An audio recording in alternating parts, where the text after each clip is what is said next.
प्रिय छात्रों, विगत 2 दिन से आपकी व्हाट्सएप ग्रुप पर क्लासेस चल रही है रसायन विज्ञान की, जिसमें रासायनिक बलगतिकी पाठ का हम लोग अध्ययन कर रहे थे। इस पाठ में काफ़ी कुछ पार्ट कवर हो चुका है। आज थोड़ा पार्ट रह गया है, उसको कवर करेंगे और उसके बाद संख्यात्मक क्वेश्चन जो है कवर करेंगे, क्योंकि बोर्ड के इंटरमीडिएट बोर्ड के पेपर में 15 नंबर के संख्यात्मक प्रश्न आते हैं। तो रसायन विज्ञान में अच्छे अंक लाने के लिए संख्यात्मक क्वेश्चन करना आवश्यक है।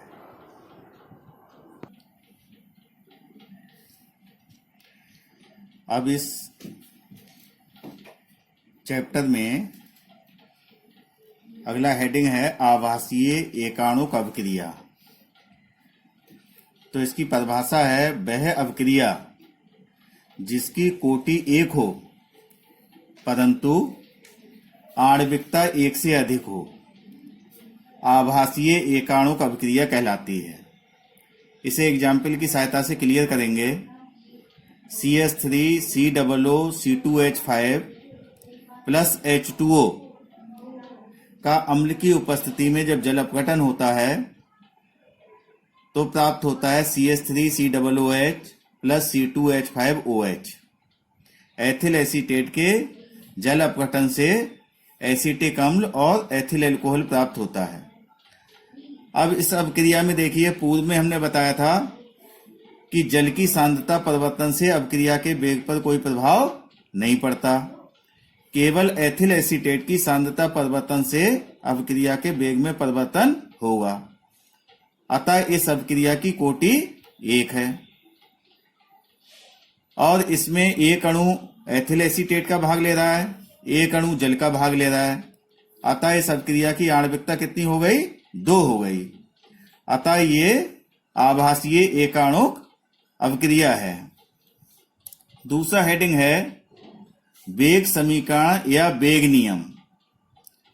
ऐसे समीकरण जो अभिक्रिया के वेग और अभिकारकों की सांद्रताओं के मध्य संबंध प्रदर्शित करते हैं, वेग समीकरण या वेग नियम कहलाते हैं। अभिक्रिया के वेग और अभिकारकों की सांद्रताओं के बीच में संबंध स्थापित करने वाली समीकरण वेग समीकरण या वेग नियम कहलाती है। इसको फार्मूला के रूप में हम लिखेंगे। अभिक्रिया का वेग बराबर वेग स्थिरांक गुणा अभिकारक की सांद्रता की पावर n। जितनी जो है संख्या होती है अभिकारक के अणुओं की, वो घात के रूप में ऊपर आ जाती है। और यहाँ पर अगर और अभिकारक हैं, 1 से ज्यादा हैं, तो वो भी इसके गुणा में आते चले जाते हैं।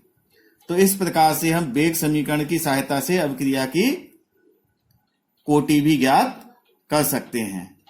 इनकी जो घातें होती हैं अभिकारकों की, अगर हम उनका टोटल कर दें, उनको जोड़ दें, तो अभिक्रिया की कोटि प्राप्त हो जाती है। तो ये आपका जो है थ्योरेटिकल पार्ट था, जो आपका समाप्त हो गया। अब हम यहां से शुरू करते हैं संख्यात्मक प्रश्न। पहला अब ये संख्यात्मक प्रश्न देखिए। पहला, प्रथम कोटि अभिक्रिया के लिए अर्धायु काल 69.3 सेकंड है। इस अभिक्रिया के लिए वेग स्थान की गणना कीजिए। तो कल हमने आपको समझाया था कि प्रथम कोटि की अभिक्रिया के वेग स्थान और अर्धायु काल में क्या संबंध है। तो फार्मूला हम लगाएंगे K बराबर 0.693 बटे टी हाफ। टी हाफ क्या है? अर्धायु काल। और K क्या है? वेग स्थान। टी हाफ का मान दिया हुआ है। टी हाफ बराबर दिया है, टी हाफ बराबर 69.3 सेकेंड दिया है। इस टी हाफ का मान इस फार्मूले में लगा देंगे तो K बराबर हो गया 0.693 अपॉन 69.3। इसको हल करेंगे, इससे भाग देंगे तो ये दशमलव देखिए 1-2 अंक हम इधर ले आए तो इसके बराबर आ जाएगा। ये दशमलव उठा के कहाँ ले आए, इधर ले आए। तो इसके लिए हम लिख सकते हैं इस प्रकार से 69.3 गुणा 10 की पावर -2 आ गया। 2 अंक दशमलव हमने दाहिनी ओर को हटाया तो 10 की घात -2 आ गया। अब नीचे आ गया 69.3 आ गया। 69.3 से 69.3 कट गया तो बराबर आ गया 1 गुणा 10 की घात -2। अब टी नीचे है समय, तो इसका मात्रक हो गया प्रति सेकेंड। प्रति सेकेंड इसका मात्रक हो गया। तो एक तो इस प्रकार के न्यूमेरिकल सवाल आते हैं जिनको आपको हल करना हमने बताया। तो छोटे से सवाल होते हैं, यहाँ पर डायरेक्ट अर्धायु काल कह देगा या वो कहेगा इसकी प्रारंभिक सांद्रता इतने समय में आधी रह जाती है, तो उसका मतलब भी वो अर्धायु काल ही होता है। बस शुरू करो। अगला संख्यात्मक क्वेश्चन है, किसी प्रथम कोटि की अवक्रिया के लिए सिद्ध कीजिए कि अवक्रिया के 99.9% पूर्ण होने में लगा समय अर्धायु काल का 10 गुना होता है। तो आपने प्रथम कोटि की अवक्रिया के वेग स्थिरांक के लिए एक फार्मूला पढ़ा था, k बराबर 1/t। इसी में जोड़ दें 2.303 बटे t आधा 10 log a/a-x। ये फार्मूला पढ़ा था। t को हम इधर ले आए तो ये हो जाएगा t बराबर 2.303 बटे k आधा 10 log a/a-x। अब हम यहां पर मान लें, माना a बराबर 100 हमने मान लिया। प्रारंभिक मात्रा कितनी है अभिकारक की? 100 है। अब पूर्ण कितना हो गया? 99.9% पूर्ण होने में लगा समय आपको निकालना है। तो a-x हो गया, a-x बराबर 100। तो a बराबर हमने 100 माना था, a-x बराबर हो गया 100 माइनस 99.9 हो गया, क्योंकि ये पूर्ण कितना हो गया? 99.9। हमने 100 माना है तो ये 99.9 हो जाएगा। इसको घटा देंगे तो ये आ गया 0.1 आ गया। अब इस फार्मूले में इसको रख देंगे। t बराबर कितना हो गया? t बराबर हो गया t 99.9 हो गया। अब इस फार्मूले में रखिए, t की जगह हो गया t 99.9 बराबर 2.303 बटे हो गया k आधा 10 log हो गया a की जगह कितना आया? आपने कितना माना? a की जगह 100 माना, 100 बटे a-x हमने निकाल लिया, वो आ गया 0.1 आ गया। ये एक के बाद पॉइंट है, पॉइंट खत्म करेंगे, यहाँ 1 0 और बढ़ा लेंगे, ये पॉइंट हो गया, खत्म हो गया। अब इसके लिए हल करेंगे तो हमारा क्या आ गया? t 99.9 बराबर 2.303 बटे k, और ये लॉग हो गया 1000, लॉग 1000 हो गया इसका मान। आधार है 10, लॉग हो गया 1000 हो गया। ये समीकरण 1 आ गई। अब वो कह रहा है अर्धायु काल का 10 गुना होता है, तो यही हम अर्धायु काल के लिए निकाल लें। तो माना a बराबर, इसके लिए भी 100 मान लेंगे, तो a-x हो गया 100 माइनस अर्धायु काल का मतलब है 50% समीकरण पूर्ण हो गई हमारी, तो बराबर ये आ गया 50 आ गया, 50 आ गया। और t बराबर कितना हो गया?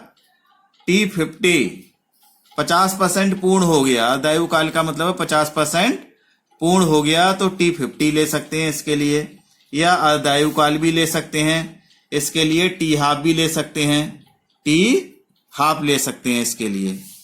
अब इस समीकरण में हम पुनः इसके लिए रखेंगे, तो ये हो गया टी हाफ बराबर 2.303 बटे के आधा 10 लॉग ए की जगह कितना हो गया, ए की जगह 100 हो गया, और ए माइनस एक्स की जगह कितना रख देंगे 50। तो 50 से इसे काट दिया, 2 बार गए, तो ये टी हाफ बराबर हो गया 2.303 बटे के और लॉग हो गया 2। ये समीकरण आ गई दूसरी। अब इन दोनों समीकरण को हल करेंगे, तो समीकरण एक को समीकरण 2 से भाग देने पर इसको भाग दे देंगे, तो ये हो गया टी 99.9 बटे टी हाफ बराबर, ये वाला पार्ट देखिए आपका, ये वाला जो पार्ट है, ये वाला पार्ट और ये वाला पार्ट समान है, तो इस पार्ट से ये पार्ट कैंसिल हो जाएगा, तो ऊपर बच गया इसमें लॉग 1000, आधार वही 10 है, बटे हो गया लॉग आधार 10 है और 2 हो गया।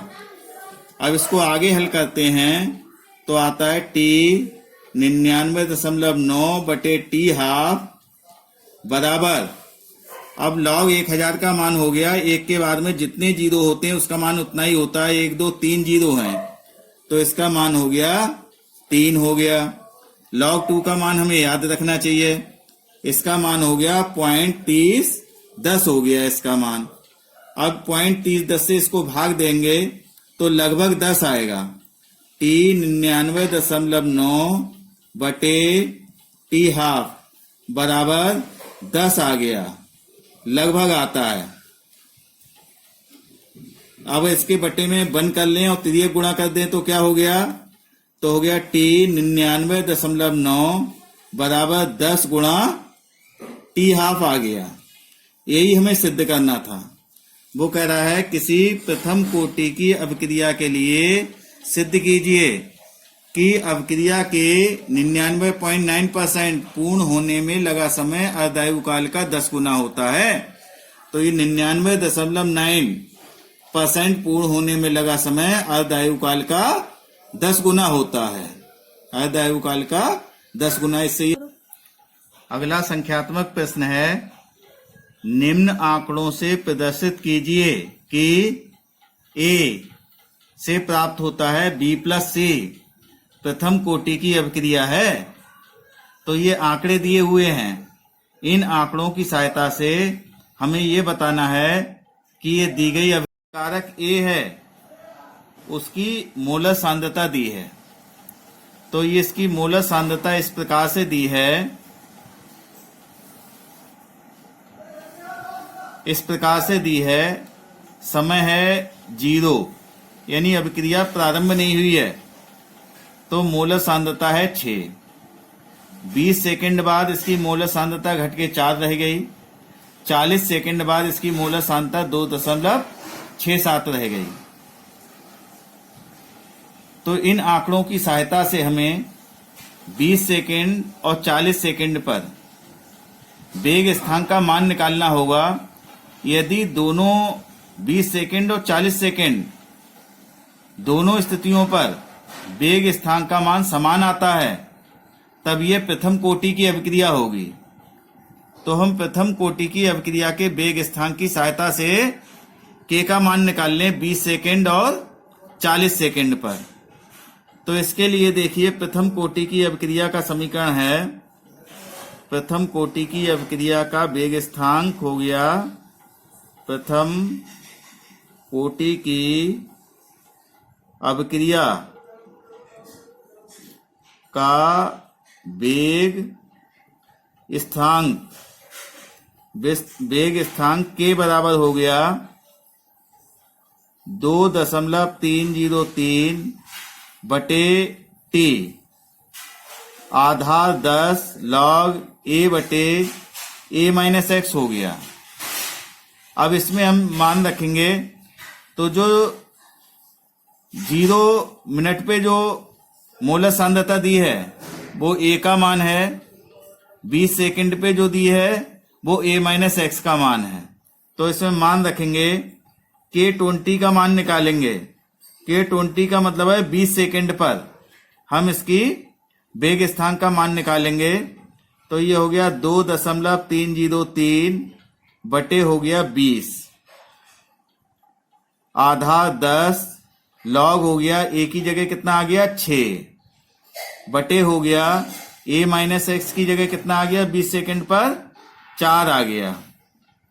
इसमें लॉग की जो है प्रॉपर्टी लगाएंगे तो ये क्या हो गया 2.303 बटे 20। अगर आधा 10 नहीं लिखते हैं, बार बार नहीं लिखना चाहें तो वो नहीं लिखा होता है तो आधा 10 ही माना जाता है। तो ये हो गया log 6 माइनस log 4। तो log के नियम के अनुसार जो ऊपर अंक लिखे होते हैं वो प्लस में जाते हैं और जो नीचे लिखे होते हैं वो माइनस में जाते हैं। अब log 6 का मान दे रखा है, log 4 का मान भी दे रखा है, इन दोनों के मान हम यहाँ पर लगा देंगे।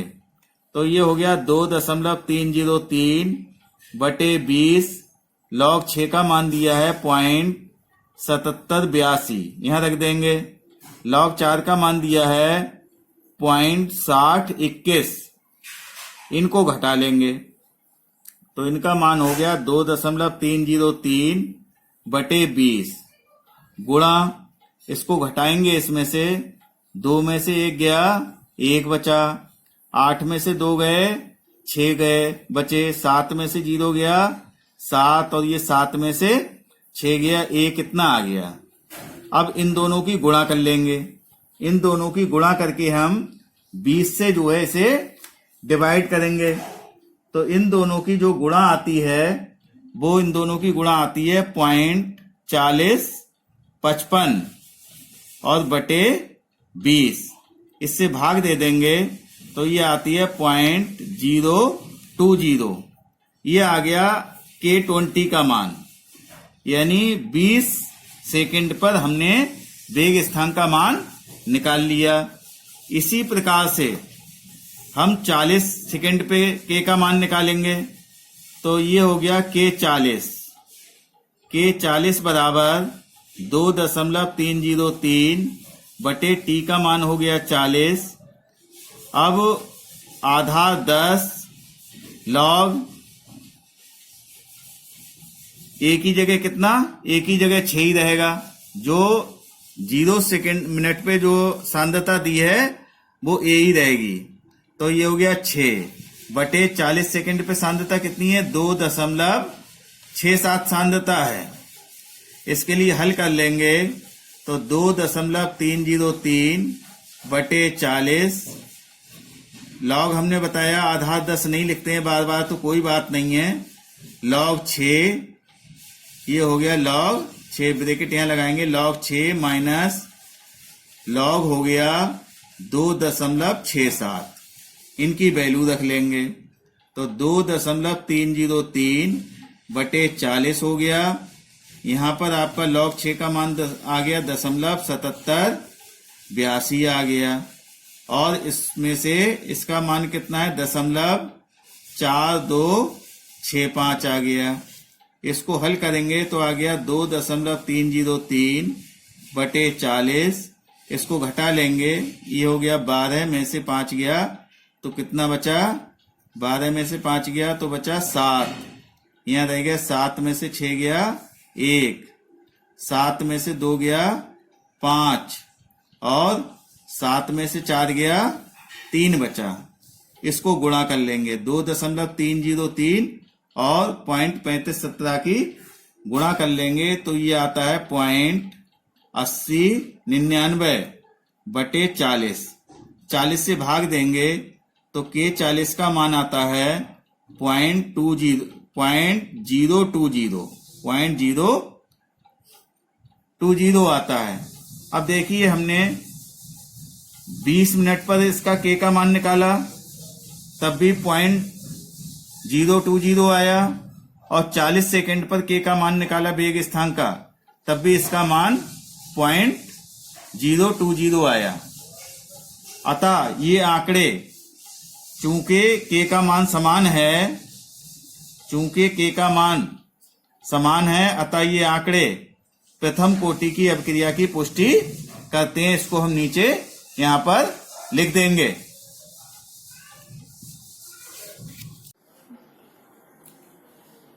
प्रिय छात्रों, ये रासायनिक बलगत जो चैप्टर था वो आज समाप्त हो गया है। इसका थ्योरेटिकल पार्ट भी हमने पूरा बता दिया और संख्यात्मक क्वेश्चन भी हमने आपको बता दिए हैं। इसी प्रकार के हम संख्यात्मक क्वेश्चन और आपके लिए घर से करने के लिए देंगे। वो आपको संख्यात्मक क्वेश्चन भी करना है और इस पूरे चैप्टर के नोट्स आपको कॉपी पर बनाने हैं। बाद में जब विद्यालय खुलेगा तो ये सारे नोट्स आपके चेक होंगे और रेंडम किसी से भी कोई क्वेश्चन आपसे जो है पूछे भी जा सकते हैं। तो सभी बच्चे इसको काम को अपने समय निर्धारित समय में ही पूरा करते रहें।